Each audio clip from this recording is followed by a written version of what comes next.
जय भारत, मी Amreen Khan. Aurangabad update UCN TV चॅनलमध्ये आपले स्वागत. आता एक नजर आजच्या ठळक घडामोडींवर. अनेक वर्षांपासून दुर्लक्षित कमल तलावाचे दिवस पलटणार. महानगरपालिकेतर्फे तलावाचे काम सुरू. देवगिरियन ट्रॅकर्स मार्फत क्रांती चौकात एक दिवसीय साखळी उपोषण. सुभेदारीच्या कर्मचाऱ्यांना अचानक केले कामावरून कमी. सणासुदीच्या काळात कर्मचाऱ्यांवर उपासमारीची वेळ. मराठा आरक्षण मिळेपर्यंत साखळी उपोषण राहणार सुरू. कायदेशीर बाबींचे पालन करावे. उपोषणकर्ता अमोल दाभाडेंचे जनतेला आवाहन. आता सविस्तर बातम्या. गेल्या अनेक वर्षांपासून बेवारस अवस्थेत दिसून येणाऱ्या ऐतिहासिक कमल तलावाचे खासदार इम्तियाज जलील व महानगरपालिका प्रशासक यांच्या सहयोगाने लवकरच नवीन रूप नागरिकांना पाहायला आणि अनुभवायला भेटणार आहे. कमल तलाव येथे नैसर्गिक वातावरणात कमळांची फुले खुलून येतात. महानगरपालिका प्रशासक जी श्रीकांत यांनी या तलावाकडे लक्ष देऊन 2.5 कोटी रुपये लावून या तलावाचे संवर्धन व सुशोभीकरण करण्याचा निर्णय घेतला आहे. याबरोबरच कमल तलावालगत असलेल्या आंबेडकर गार्डनचे देखील लवकरच काम सुरू होणार आहे. ही माहिती MIMचे अबुल हसन हाशमी यांनी मीडियाला दिली. जैसा कि आप ये देख रहे हैं कि ये ऐतिहासिक कमल तालाब है और यहाँ पे बारिश का भी पानी और पीछे से हिमायत बाग से जो पानी आता वो सब पानी आके जमा होता और नेचुरली यहाँ पे जो है कमल आते हैं. तो मैं सबसे पहले इम्तियाज़ जलील साहब, खासदार इम्तियाज़ जलील साहब का मैं शुक्रिया अदा करता हूँ और कमिश्नर श्रीकांत साहब का भी मैं शुक्रिया अदा करता हूँ कि उन्होंने ये कई वर्षों से किसी की नज़र इस पे गई नहीं और ख़ास तौर पे उन्होंने इस तालाब को खूबसूरत बनाने का जो है फ़ैसला किया. और कई बार उन्होंने मेरी उनकी मुलाकात में कमिश्नर साहब ने ज़िक्र किया था कि हम तुम्हारे वार्ड में हम 2.5 करोड़ रुपए जो है इससे हम वो जो है वो बना रहे हैं. इससे पहले उन्होंने सारे MIM के कॉरपोरेटर्स के साथ एक जनरल बॉडी टाइप एक उन्होंने मीटिंग ली थी. अलग अलग कॉरपोरेटर के साथ दिया था, MIM एक पार्टी के साथ भी उन्होंने दिया था. उस वक्त भी हमने उनको सुझाया था कि साहब ये काम जो है जल्द से जल्द जो है होना चाहिए. इसके साथ ही साथ कमिश्नर साहब ने बीच में भी और हमारी मुलाकात हुई थी तो मीडिया के सामने उन्होंने ऐलान किया था कि हम 2.5 करोड़ रुपए इसको दे रहे हैं और वो पीछे जो आंबेडकर गार्डन है उसको 1.5 करोड़ रुपए उन्होंने सैंक्शन किया. वो भी टेंडर हो गया है, वो भी जल्द से जल्द जो है काम शुरू होगा और ये काम आप देख रहे हैं कि काफ़ी खूबसूरती यहाँ पे आएगी. और ख़ास बात उन्होंने जो क्रिएटिव वर्क ये डिज़ाइन आपके सामने है कि इसमें उन्होंने जो है ये रोड साइड से जो RF कॉलोनी को रोड जा रहा है TB हॉस्पिटल से, ये रोड साइड से उन्होंने पूरा गज़ेबो गार्डन उन्होंने जो है रखा है और बीच में से एक पाथवे बनाया है. इसके ये तालाब के आसपास जो है पाथवे उन्होंने जो है साइड से दिया है तो लोग यहाँ पे आ भी सकेंगे और ख़ास तौर पे जो बाहर के परिंदे आते हैं पानी के लिए तो ये काफ़ी खूबसूरत मंज़र यहाँ पे जो है नज़र आएगा. फिर एक बार मैं हमारे MIM के खासदार इम्तियाज़ जलील साहब का शुक्रिया अदा करता हूँ कि उन्होंने ये काम जो है और श्रीकांत साहब कमिश्नर साहब का भी कि ये काम मेरे वार्ड में वार्ड नंबर 20 में आसिफिया कॉलोनी, जयबीम नगर, आनंद नगर इस वार्ड में उन्होंने ये चालू कराया. अभी देखिए काम शुरू हो गया अल्हम्दुलिल्लाह तो ख़त्म हो गई वो. अब देखिए नेचुरली इसके अंदर आप देख रहे हैं कि ये मट्टी उठाने का काम तो ये उसको जो है उसका डीप करने का काम चालू है जैसा पहले था और आगे चल के अब पानी लगेगा. इसको दलदल भी माना जाता है, एक दबदबा जिसे दलदल बोलते हैं. तो नेचुरली जो उसको वक्त लगेगा नहीं तो स्पीड से काम जो है ये शुरू हो गया. ये 2.5 करोड़ की लागत से ये काम हो रहा है. नहीं ये तो कॉर्पोरेशन बाद में डिसाइड करेंगे. हमारी तो मांग रहेगी कि फ्री रहे, बराबर है और फ्री ही होना चाहिए. हम कैसे बोलेंगे कि भाई नेचुरल हमारे वार्ड का यहाँ के लोगों को देखने के लिए ये है और यही आप जो है टिकट करेंगे, ये तो सही नहीं है. टिकट वगैरह नहीं रहेगा, मेरे नॉलेज में तो नहीं है. देवगिरियन ट्रॅकर्स या संस्थेचे पदाधिकारी आणि परभणी जिल्हा मित्रमंडळ या 2 संघटनांकडून क्रांती चौक येथे मनोज जरांगे पाटील यांना पाठिंबा म्हणून साखळी उपोषण करण्यात आले. मराठा समाजाला आरक्षण मिळण्याची शक्यता दिसू लागली. ही शक्यता कायमस्वरूपी आरक्षण मिळण्यात व्हावी यासाठी हे आंदोलन चालूच असावे म्हणून आजचा दिवस साखळी उपोषण करण्यात आले. या उपोषणाला देवगिरियन ट्रॅकर्सचे सदस्य आणि जिल्हा परभणी मित्रमंडळाचे सदस्य डॉक्टर पंडित क्षीरसागर, प्राध्यापक चंद्रकांत गायकवाड, प्राध्यापक संभाजी कमालदार, प्राध्यापक अंकुश आवटी, बळीराम काशीद, बी.डी. सोळंकी, मिलिंद देशमुख, प्राध्यापक व्ही.जी. जाधव हे उपस्थित होते. मराठा योद्धा मनोज जरांगे पाटील यांनी तात्पुरते अमर उपोषण पाठीमागे घेतलेलं आहे आणि त्यांच्या आदेशानुसार ही पुढील 2 महिने साखळी उपोषण चालू राहणार आहे. जोपर्यंत राज्य सरकार कुणबी प्रमाणपत्र सर्व मराठ्यांना देत नाही तोपर्यंत हा लढा चालू राहणार. आमचं वैयक्तिक मत आहे की कुणबी प्रमाणपत्र राज्य सरकार आम्हाला देऊ शकतं. राज्य सरकार सुप्रीम कोर्टाची भीती दाखवून आम्हाला त्याच्यापासून वंचित करायचा प्रयत्न करतो. राज्य सरकारनं घेतलेला निर्णय हा सुप्रीम कोर्ट मोडीत काढू शकत नाही. त्याचं उदाहरण आहे तामिळनाडूच्या मुख्यमंत्री जयललिता यांनी हे आरक्षण 50% 69% नेलं. त्या बाबतीत सुप्रीम कोर्टामध्ये त्याच्या विरोधात लोक गेल्यानंतर सुद्धा सुप्रीम कोर्टानं त्याची दखल घेतलेली नाही. म्हणून महाराष्ट्र सरकारने आम्हाला जर कुणबी प्रमाणपत्र देऊन ओबीसी मध्ये समाविष्ट करून घेतलं तर त्याच्यामध्ये कुठलाही कायदेशीर अडचण दिसत नाही. पण राज्य सरकार व केंद्र सरकार या दोघांची इच्छाशक्ती तशी दिसत नाही. त्याचं कारण असं आहे की ओबीसी हे राज्य सरकारला आणि केंद्र सरकारला त्यांची वोट बँक वाढते आणि ती वोट बँक डिस्टर्ब होईल म्हणून त्या ओबीसी मध्ये समाविष्ट करण्यासाठी राज्य सरकारमध्ये सत्ताधारी आणि विरोधी पक्षाचे नेते सुद्धा या आरक्षणाच्या देण्याच्या विरोधात आहेत. आम्हाला विश्वास आहे एकनाथ शिंदेवर की ते 2 महिन्यामध्ये आम्हाला कुणबी प्रमाणपत्र देतील. 99% विश्वास आहे आणि 1% त्यांनी जर दिले नाही तर आमची सर्व 5 कोटी लोक हे मुंबईत जाऊन मंत्रालयाच्या बाजूला बसून अमर उपोषण करणार आहेत. हा मेसेज असा आहे की आम्ही आंदोलनाच्याच रस्त्यावर अजून आहेत. आंदोलन मागं घेतलं नाही, आंदोलन चालूच आहे. फक्त अमर उपोषण मागं घेतलेलं आहे. किती दिवस चालणार आहे तुमचं? आमचं हे जे आहे आज पोलीस परमिशन आम्हाला देत नाही. आम्ही 2 महिन्याची परमिशन मागितली होती पण ते कोणता बाबा येणार आहे बागेश्वर धाम. सुरक्षाच्या दृष्टिकोनातून पोलिसांनी आम्हाला रिक्वेस्ट केली की सध्या 1 दिवस करा म्हणून आजचं आमचं 1 दिवसासाठी आहे. एकदा तो कोण बागेश्वर धाम येऊन गेला की परत आम्ही इथे साखळी उपोषण सुरू करणार आहोत. बॉम्बे गॅझेटियर एक मराठा एक मराठा एक मराठा एक मराठा एक मराठा कुणबी प्रमाणपत्र मिळालंच पाहिजे. अभी नहीं तो कभी नहीं. मनोज जरांगे आगे बढ़ो, हम तुम्हारे साथ हैं. मनोज जरांगे आगे बढ़ो, हम तुम्हारे साथ हैं. बातम्या अजूनही आहेत मात्र वेळ होत आहे एका छोट्याशा ब्रेकची.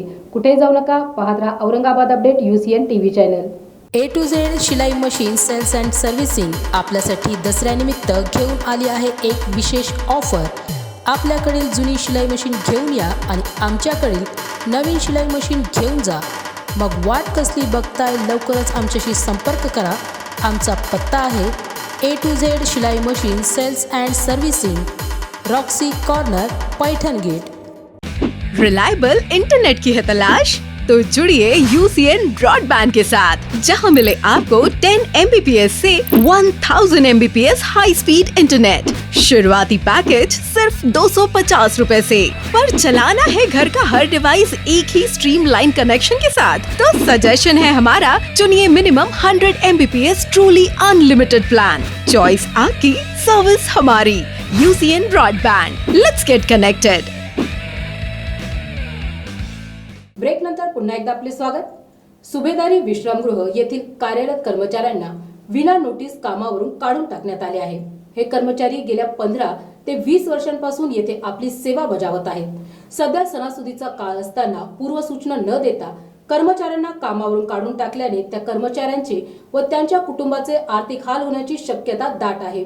कंत्राटदारामार्फत येथे कर्मचाऱ्यांची नवी भरती करण्यात येत आहे. हे कर्मचारी जेव्हापासून कामावर कार्यरत आहे तेव्हा महाराष्ट्र सरकार यांच्यातर्फे त्यांना वेतन देण्यात येत होते. त्यानंतर हँडलशिपनुसार पेमेंट देण्यात येत आहे. पूर्वीच्या कंत्राटदारांनी या कर्मचाऱ्यांना सेवेत कायम ठेवले होते, परंतु नवीन कंत्राटदारांनी त्यांच्या संपर्कातील लोकांना भरती केल्याची माहिती सुभेदारी विश्रामगृह येथील कर्मचाऱ्यांनी माध्यमांद्वारे दिली. सर हम 2002, 2003, 2005 के ऐसे जॉइनिंग है सब. यहाँ पे सर एक पार्टी लगाई गई थी एक गेट के बाहर के यहाँ कर्मचारी की ज़रूरत है. जब हम लोग यहाँ भर्ती हुए थे हमको स्टार्ट गवर्नमेंट पेमेंट देती थी मास्टर पे. उसके बाद गवर्नमेंट ने चालू किया हैंडलशिप. हैंडलशिप पे हमको देते थे 3,000-3,500 ऐसा काम हमको पेमेंट देते थे. उसके बाद सर वो बोले कि सब ऑनलाइन हो गया तो कॉन्टैक्ट निकालना पड़ेगा. तो हमारे यूनियन वालों ने बात करे मिलिंद शेड़ के बाबूराव कदम कि भाई आप टेंडर चालू कर रहे तो यही बच्चों को लो क्योंकि ये इतने सालों से काम कर रहे हैं. तो उन्होंने बोले हम इन्हीं के लिए ही टेंडर चालू कर रहे. फिर हमको टेंडर पे लिए. फर्स्ट हमारा कॉन्ट्रैक्टर था बाड़ू गायकवाड़. सेकंड हमारा कॉन्ट्रैक्टर था रईस शेख.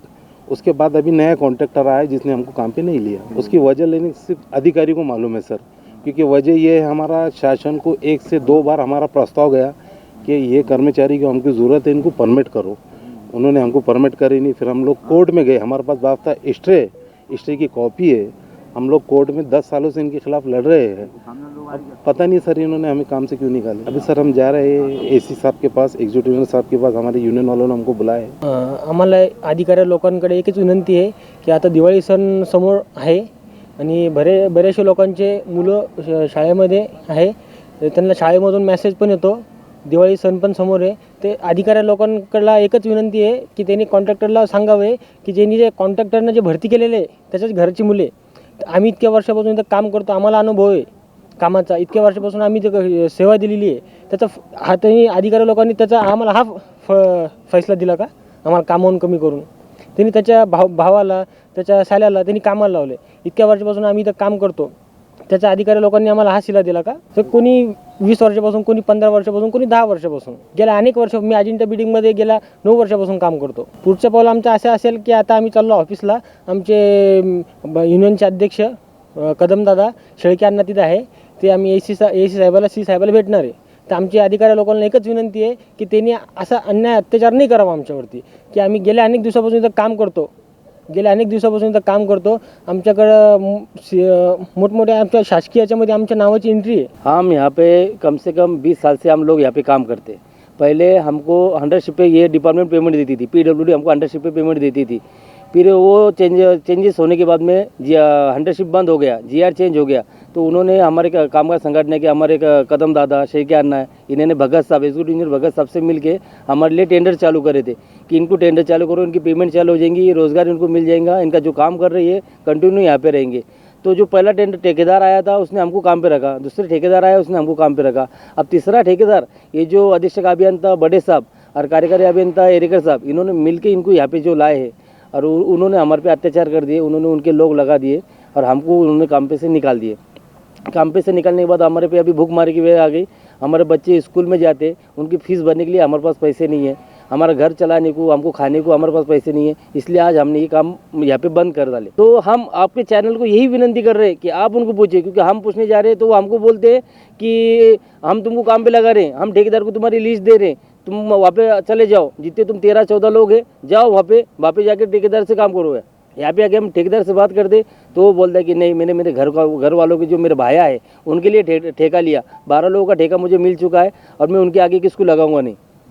और उसके बाद में हम एरेकर साहब को बार मिले, मुखिया अभियंता को भी हमने निवेदन दिए और आज फिर हम निवेदन देने वाले. एरेकर साहब और बड़े साहब जो अधीक्षक अभियंता बड़े साहब और एरेकर साहब एग्जीक्यूटिव इंजीनियर है, इन्होंने मिल के उन टेंडर के अंदर एक नियम रखे कि सर्टिफिकेट रखो, यहाँ पे गेस्ट हाउस में सर्वे करो, उसके बाद JE की सही लो, डिप्टीनर की सही लो, एरेकर की सही लो. एग्जीक्यूटिव इंजीनियर की सही लो, उसके बाद तुम टेंडर भर सकते। उसके बाद जितने लोग उनके पास टेंडर भरने के लिए और सर्टिफिकेट मांगने गए, उन्होंने किसी को दिए नहीं, सिर्फ एक आदमी को दिए, और वो सर्टिफिकेट पे उनके जो रिश्तेदार है अनिल मगरे, उनको उन्होंने टेंडर दे दिए। अनिल मगरे को उन्होंने टेंडर दे दिए, वो उनके रिश्तेदार लगते हैं। एरेगर साहब ने ऐसा क्यों करे? बड़े साहब हमारे साथ ऐसा क्यों कर रहे? हम यहाँ पे 20 साल से काम करते हैं, आज हम पे सब पे भूख मार के भी आ चुके हैं। अभी थोड़ी देर के बाद हम मुखिया अभियंता इनको मिलने जाने वाले हैं। हमारे जो कामगार नेता बाबूराव जी कदम दादा और मिलिंद अन्ना शेरके, वो खुद हमारे साथ आने वाले हैं। हम मुखिया अभियंता के पास अभी मिलने को जाने वाले और वहाँ पे जाके न्याय मांगने वाले। देखो, हम जब शुरुआत में लगे थे हमको सिर्फ 1500 रुपये थी, फिर हमको डिपार्टमेंट में बढ़ा के 3000 दिए। 3000 के बाद उन्होंने 100 शिफ्ट बंद कर दिए। 100 शिफ्ट के ऊपर हमने 3035 रुपये लास्ट पेमेंट उठाए। उसके बाद कॉन्ट्रैक्ट शिफ्ट के पास आए तो जो पहला कॉन्ट्रैक्टर थे उन्होंने हमको 5000 रुपये दिए, दूसरे कॉन्ट्रैक्टर ने हमको सिर्फ 6000 रुपये दिए, और ये कॉन्ट्रैक्टर तो हमको काम पे लेने के लिए तैयार नहीं। दिवाली सामने है और आज बच्चों के एग्ज़ाम चालू है स्कूल के अंदर। स्कूल से हमको मैसेज आ रहे, कॉल आ रहे कि एग्जाम चालू हो रहे, छुट्टियां लगने वाले, उसके पहले आप फीस भर दो। वो फीस भरने के लिए हमारे पास पैसे नहीं है। मराठा समाजाला आरक्षण मिळेपर्यंत साखळी उपोषण सुरू राहणार आहे। साऊथ सिटी वाळूज महानगर 2 येथे मनोज जरांगे पाटलांच्या उपोषणाच्या समर्थनार्थ अतुल दाभाडे व त्यांचे सहकारी हे साखळी उपोषणास बसले होते। उपोषणादरम्यान उपोषणकर्ते अतुल दाभाडे यांचे आरोग्य बिघडल्याने त्यांना तातडीने उपचारार्थ हलविण्यात आले होते। तसेच मराठा आरक्षणाकरिता 2 जानेवारीपर्यंत साखळी उपोषण सुरू राहणार असून त्याकरिता 5 सदस्यांची समिती गठीत करण्यात आली आहे। त्यांच्या मार्फत व्हॉट्सअप ग्रुपवरती संबंधित उपोषणाबाबत वेळोवेळी माहिती पाठवण्यात येईल। तसेच कायदेशीर बाबींचे पालन करण्याचे आवाहन उपोषणकर्ते अतुल दाभाडे यांनी माध्यमांना दिली।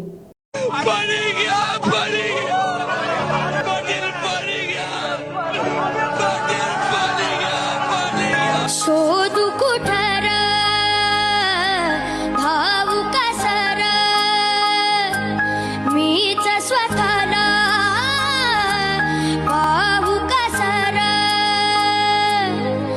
या मावळातून मावळून तू कधीच गेला माझ्या राजार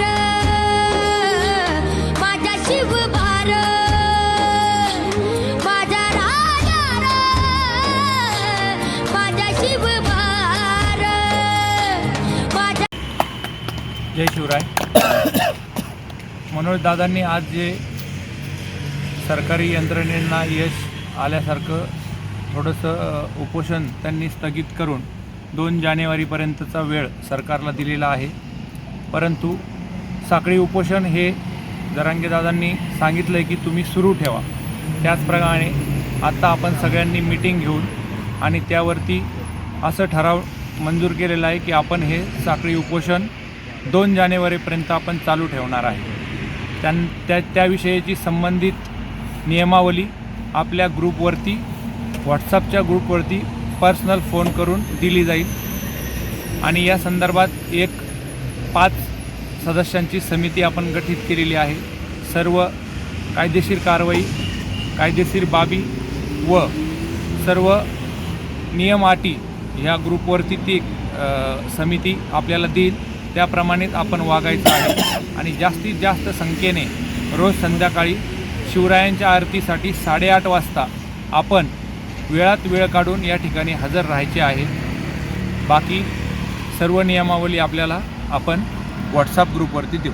आणि याबरोबरचे बातमीपत्र इथे संपलं। पुन्हा भेटूया पुढील बातमीपत्रात। तोपर्यंत पाहत रहा Aurangabad update UCN TV channel.